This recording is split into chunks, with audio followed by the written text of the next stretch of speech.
what is our environment? First of all, we will discuss regarding the environment. Environment in the sense of all living and non-living components. Living and non-living components. In other words, those are called biotic and abiotic components. Biotic and abiotic components. Biotic and abiotic components. And generally in the environment we are seeing the biotic components means basically the plants and animals. Plants and animals comes under the biotic components. And abiotic components are, abiotic components generally we are seeing that the soil,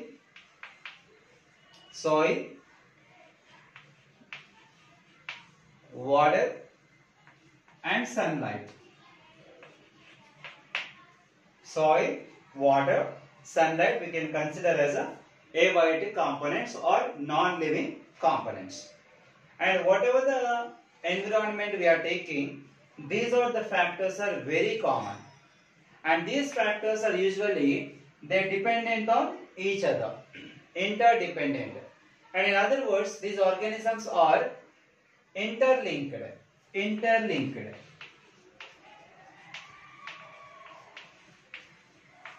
These organisms are interlinked with each other. Means, for example, in the lower classes, people are learning that regarding the habitat. What is habitat? Habitat. If you take habitat, habitat is the dwelling place of an organisms. Dwelling place of an organism.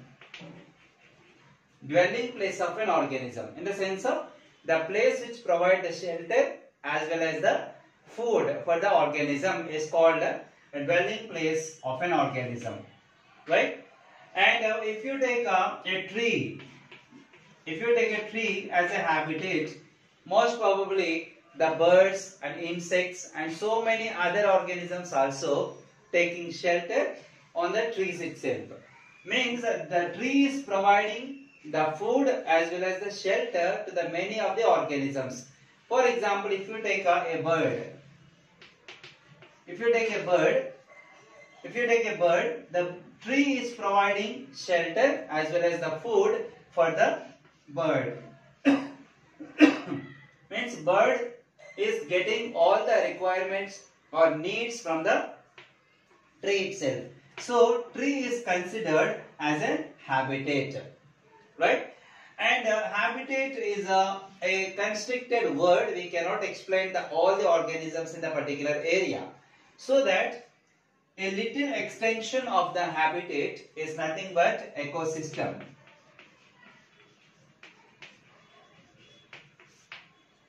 Little extension word is called ecosystem.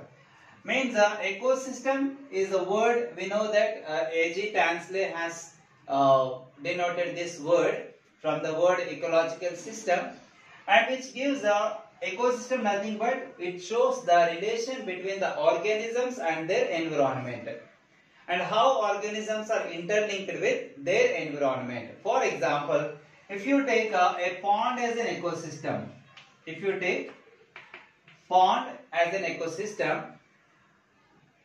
in the pond itself many organisms are there. On the surface dwellers are there, and just below the surface and the mid zone some organisms are surviving, and in the bottom of the pond also many organisms are surviving, either plants or animals also, right? So that in the pond ecosystem many organisms can able to survive and living together, right? So this is a little extension explanation for the habitat itself, right? And later and more elaborated and most expanded word for the explaining the living organisms in the world is nothing but biosphere. Biosphere. It's also called as a biome. It's also called biome, right? And biosphere in the sense of we know that the sphere is a model of Earth, right? It's a spherical shaped, right? Sphere shaped. So that all the organisms in the world, we can consider as a biosphere. But we cannot identify, we cannot distinguish all the organisms in the world. It's not an easy thing, it's not a simple thing, right? So that we need to be classify the organisms around the world for easy understanding is nothing but ecosystems we can classify. We can classify the ecosystems for easy understanding of the world organisms present in the world. For example, if you take a ecosystem can be classified into land ecosystem and terrestrial ecosystem. Land ecosystem and terrestrial ecosystem, right? Sorry, water or aquatic ecosystem. Aquatic and terrestrial. Terrestrial in the sense of land only, right? So ecosystems are basically we can classify for easy understanding around the world or aquatic and land. When you see that the world completely, whether it is the water and the land only, and 3/4 of the world, right, comprised by the water itself, and 1/4 is the land, we know that. So that the aquatic ecosystem is classified into two types. One is a marine ecosystem and another is a freshwater ecosystem. Marine ecosystem and freshwater ecosystem. See that complete water on the world we can classify into two types, whether it is a marine water or the fresh water, right? And like that the terrestrial ecosystem also we can classify into three types. One is desert ecosystem and forest ecosystem, and third one grassland ecosystem. Grassland ecosystem. See that these are all three are land ecosystem or terrestrial ecosystem only, but the conditions, environmental conditions are completely different from one another. We see that the desert ecosystem, less water availability and more temperature. When the water is less, automatically the organisms depends on the water. Also they are very less, nothing but plants also very less in number, and which organisms depends on the plants directly or indirectly, also they are very less in number. See that the forest is completely quite opposite to that of the desert environmental conditions. Nothing but in the forest temperatures are less and more water availability, then automatically when more water is available, automatically more plants are there and the organisms depends on the plants also be more in number, right? Grassland, not like a desert and not like a forest, right? And say minimal water availability and depends on the water availability, and not higher not low, the plants and animals also be a little number are present in the grassland ecosystem, right? So all these kinds of organisms, the conditions of environmental is nothing but a biosphere. We can consider as a biosphere. When you take the biosphere, whether it is in water or maybe the land, the water maybe it is a marine or fresh water. If it is a land or terrestrial ecosystem, definitely it is a desert or forest or a grassland.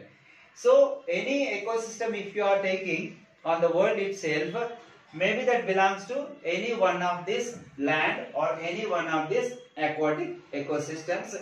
It is easily classified that to be understanding the entire organisms in the world are nothing but biosphere, right? And actually the organisms, how they are interlinked with each other. The relationship between the organisms in the environment, how the organisms are interlinked with each other, right? And that can be explained easily by a kind of food chain, by a kind of food chain, right? Actually we know that, for example, if you take a chain itself, the chain is having the link.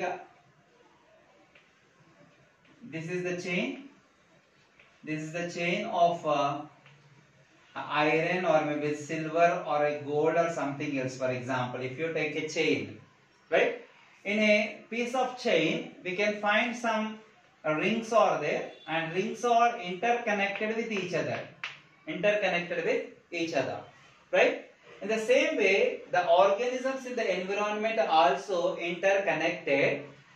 That connection depends on the food, requirement of food. So it is called food chain. So previously we discussed that the environmental conditions are different in the different ecosystems. If you take any ecosystem, whether it is a marine ecosystem or freshwater ecosystem or terrestrial ecosystem, whatever it is, every ecosystem is having some important components. What they are? Producers,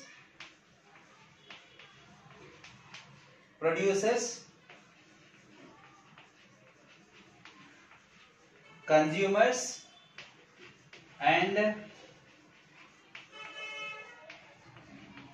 decomposers. Producers, consumers, decomposers. See that the producers, if you take a producers, nothing but the plants are the best example for producers. Plants are the examples of producers. Nothing but plants or the organisms which preparing food material and supply the food for entire world. Right? So that the plants are considered as a producers. Later, consumers. Consumers means the organisms which consuming the food. The organisms which consuming food are called consumers. And these consumers we can classify into three types. Depends on the food material what they are consuming. Nothing but the three types are there. One is the herbivores. Second thing is the carnivores. And last one, omnivores. Right? If you see the consumers, herbivores, carnivores, and omnivores. Herbivores means these are also called as primary consumers. These are also called primary consumers because these herbivores are directly getting the food material or obtaining food material from producers. So these are called primary consumers. And carnivores are nothing but secondary consumers. Because these secondary consumers are obtaining food material from herbivores, primary consumers, right? And omnivores are getting the food from the herbivores and as well as directly from the producers. Means they are getting food from, they are obtaining food from the producers as well as from the herbivores also. Those are called omnivores, right? So this is what the system of organisms in the world, in the environment itself. And the next category of the organisms are decomposers. Decomposers means fungi and bacteria comes under the decomposers. Fungi and bacteria. If you see the fungi and bacteria in the soil, in lower class you are learning that the fungi and bacteria present in the soil, those are called soil microorganisms. These soil microorganisms are decompose the detriments of the plants and animals. Right? So what is decomposition or what is decompose? Nothing but converting the complex materials into simple materials is called decomposal. Okay, decomposition. And these organisms are directly or indirectly depends on all the above organisms. They depends on producers, they depends on herbivores, they depends on carnivores, they depends on omnivores also, right?